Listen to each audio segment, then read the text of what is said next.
السلام علیکم دوستو، آج ہم بات کریں گے کہ مفتی سعید احمد صاحب نے عمران خان اور بشریٰ بی بی کا نکاح عدت کے درمیان پڑھایا۔ اگر تو مفتی صاحب یہ بات جانتے تھے کہ بشریٰ بی بی کی عدت ابھی تک ختم نہیں ہوئی تو انہوں نے نکاح کیوں پڑھا دیا؟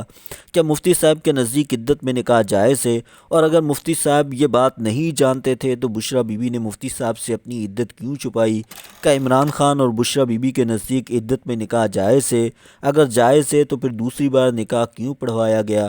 اور اگر ان کے نزدیک عدت میں نکاح ناجائز ہے تو پھر انہوں نے عدت میں نکاح ہی کیوں کیا؟ آج کی اس ویڈیو میں ان تمام سوالات کی تفصیل دیکھنے کے ساتھ ساتھ آگے چل کر تفصیل سے بتائیں گے کہ عمران خان نے نکاح پر نکاح کیوں کیا۔ اس کے علاوہ اور بھی بہت سارے رازوں سے پردہ اٹھائیں گے۔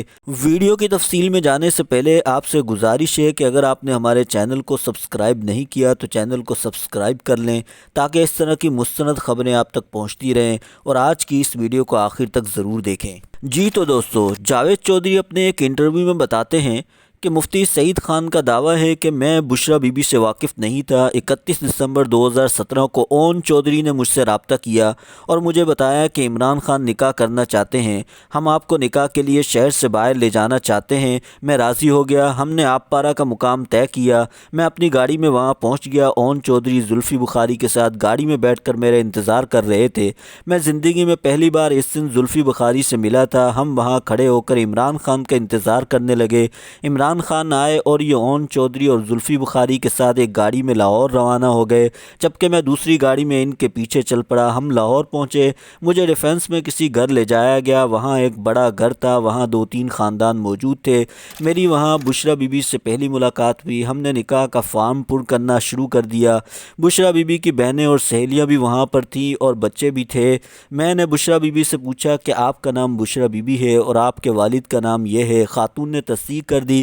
میں نے پوچھا کیا آپ نکاح کے قابل ہیں، یعنی کہ آپ شریعت کے تمام تقاضے پوری کرتی ہیں، آپ طلاق اور عدت کے عمل سے گزر چکی ہیں؟ بی بی نے تصدیق کر دی۔ میں نے ان کی بہنوں اور سہیلیوں سے بھی تصدیق کرائی، انہوں نے بھی اعتراف کیا یہ طلاق یافتہ ہیں اور عدت پوری کر چکی ہیں۔ میں نے مفتی صاحب کو ٹوک کر پوچھا کہ آپ نے بشریٰ بی بی کی طلاق کے کاغذات دیکھے تھے؟ مفتی صاحب کا جواب تھا میں نے نہیں دیکھے، اور نکاحوں کے دوران عموماً اس قسم کے کاغذات کا مطالبہ نہیں کیا جاتا۔ میں نے عرض کیا اس کے بعد کیا ہوا؟ مفتی صاحب کا جواب تھا حق مہر کی بات ہوئی۔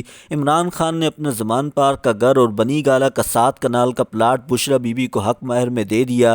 ہم نے یہ حق مہر فارم میں تحریر کر دیا۔ اس کے بعد نکاح ہوا۔ عمران خان بشریٰ بی بی اور بشریٰ بی بی نے عمران خان کو قبول کر لیا۔ میں نے دعا کروائی، حاضرین نے آمین کہا اور عمران خان دلہن کو لے کر اس گھر سے رخصت ہو گئے۔ میں نے پوچھا کیا بشریٰ بی بی کی رخصتی آپ کے سامنے ہوئی تھی؟ یہ بولے جی ہاں، بشریٰ بی بی کی رخصتی میرے سامنے ہوئی تھی۔ میں نے پوچھا کیا نکاح نامے پر عمران خان اور بشریٰ بی بی دونوں نے دستخط کیے؟ مفتی سعید صاحب کا جواب تھا جی ہاں، یہ دستخط میرے سامنے ہوئے تھے۔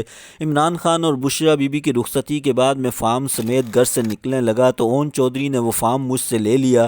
میں نے پوچھا یہ نکاح کس تاریخ کو ہوا تھا؟ یہ بولے 1 جنوری 2018 کو۔ میں نے پوچھا کہ آپ کو بشریٰ بی بی کی عدت کا پتہ تھا؟ یہ بولے مجھے اس وقت پتہ نہیں تھا، بی بی نے مجھ سے غلط بیانی کی تھی۔ میں نے پوچھا کہ عمران خان کو پتہ تھا؟ یہ بولے میں اس بارے میں وثوق سے نہیں کہہ سکتا، تاہم نکاح کے چند دن بعد عمران خان اس حقیقت سے آگاہ ہو چکے تھے۔ انہوں نے مجھ سے کہا تھا کہ میری عزت اب آپ کے ہاتھ میں ہے، آپ پلیز اس کی حفاظت کیجیے گا۔ میں نے ان سے وعدہ کر لیا اور میں آخر تک یہ وعدہ نبھاتا رہا۔ میں نے پوچھا عدت کا ایشو آپ کو کس نے بتایا تھا؟ یہ بولے مجھے اون چودھری اور خان صاحب کے چند دوسرے دوستوں نے بتایا تھا۔ میں نے پوچھا آپ کا ریئیکشن کیا تھا؟ یہ بولے مجھے بہت برا لگا کیونکہ یہ سیدھا سادہ گناہ تھا اور بشریٰ بی بی اس گناہ کی ذمہ دار تھی، لہٰذا میں نے اون چودھری اور عمران خان کو بتایا آپ کو عدت کے بعد اس نکاح کی تجدید کرنا ہوگی، اور یوں یہ لوگ عدت پوری ہونے کے انتظار کرنے لگے۔ میں نے پوچھا دوسرا نکاح کب ہوا؟ یہ بولے دوسرا نکاح 18 فروری 2018 کو ہوا۔ میں نے پوچھا کہ اس نکاح کے گواہ بھی اون چودھری اور زلفی بخاری تھے اور کیا اس میں بھی فارم مکمل کیا گیا تھا؟ یہ بولے جی ہاں، وہ ساری ڈرل دوبارہ ہوئی تھی، زلفی بخاری اور اون چودھری نے گواہی دی تھی، حق مہر کا دوبارہ ذکر ہوا تھا، ایجاب و قبول دوبارہ ہوا تھا اور فارم پر دستخط اور انگوٹھے کے نشان بھی دوبارہ ہوئے تھے اور اس سارے عمل کی تصویریں اور ویڈیوز بھی بنائی گئی تھی۔ میں نے ان سے پوچھا کہ پہلے نکاح اور دوسرے نکاح کے درمیان 48 دن ہیں، شریعت میں ان 48 دنوں کی کیا حیثیت ہے؟ یہ بولے یہ دن گناہ ہیں اور بشریٰ بی بی گناہ گار ہیں کیونکہ انہوں نے جان بوجھ کر اپنی عدت چھپائی۔ یہ اس لحاظ سے بھی زیادہ برا تھا کہ بی بی دیندار، پرہیزگار، اسلامی شریعت سے واقف بھی تھی، لہٰذا انہیں توبہ بھی کرنی چاہیے اور کلمہ بھی دوبارہ پڑھنا چاہیے۔ یہ دائرہ اسلام سے باہر ہو چکی ہیں۔ میں نے پوچھا اور عمران خان؟ یہ بولے اگر عمران خان عدت سے واقف تھے اور انہوں نے جان بوجھ کر اللہ کے حکم کی خلاف ورزی کی تو یہ بھی کفر کے مرتکب ہوئے اور انہیں بھی تجدید ایمان کرنی چاہیے۔ میں نے پوچھا کہ عمران خان کو اس ضمن میں بے گناہ سمجھتے ہیں؟ یہ بولے یہ اللہ اور عمران خان کا معاملہ ہے، خان صاحب نے اگر یہ سب کچھ جان بوجھ کر کیا تو یہ بھی برابر کے ذمہ دار ہیں، اور یہ اگر عدت سے واقف نہیں تھے تو پھر ساری ذمہ داری بشریٰ بی بی پر عائد ہوتی ہے۔ مفتی صاحب کا کہنا تھا کہ اس معاملے میں بہرحال بشریٰ بی بی کو بری الذمہ قرار نہیں دیا جا سکتا۔ میں نے آخر میں پوچھا کہ آپ خود بھی ذمہ دار سمجھتے ہیں؟